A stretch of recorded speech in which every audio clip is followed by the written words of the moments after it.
ఈ రకంగా పెరిగిందని చెప్పిండు ఆయన.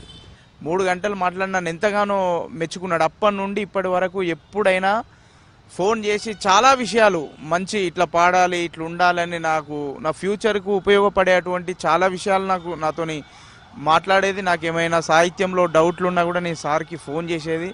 నన్ను నాన్న అయ్యా అని పిలిచేంత ప్రేమ నా మీద ఉంచేది సార్. నిజంగా కూడా తను లేడు అనే మాట వినడమే అంత ఒక కలలాగా అనిపిస్తుంది.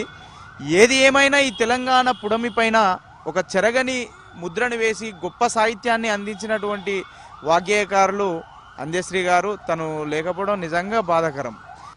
జయ జయ హే తెలంగాణ అనే పాటతోని మన రాష్ట్ర గీతంగా ప్రకటించబడి ఎంతో కీర్తిని పొందినటువంటి ఒక మహోన్నతమైనటువంటి వ్యక్తి ప్రజా వాగ్గేయకారులు అందశ్రీ గారికి కన్నీటి నివాళి అర్పిస్తున్నాం. జోహార్ జోహార్.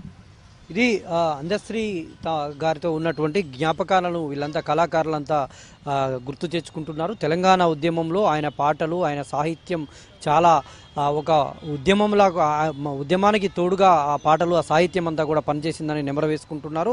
కళాకారులంతా కూడా వరంగల్ నుంచి అందశ్రీని చూసేందుకైతే బయలుదేరుతున్నటువంటి పరిస్థితి కనిపిస్తూ ఉంది. వీడియో జర్నలిస్ట్ జగదీష్తో నవీన్, ఏబిఎన్ ఆంధ్రజ్యోతి, వరంగల్. అందశ్రీ మృతి పట్ల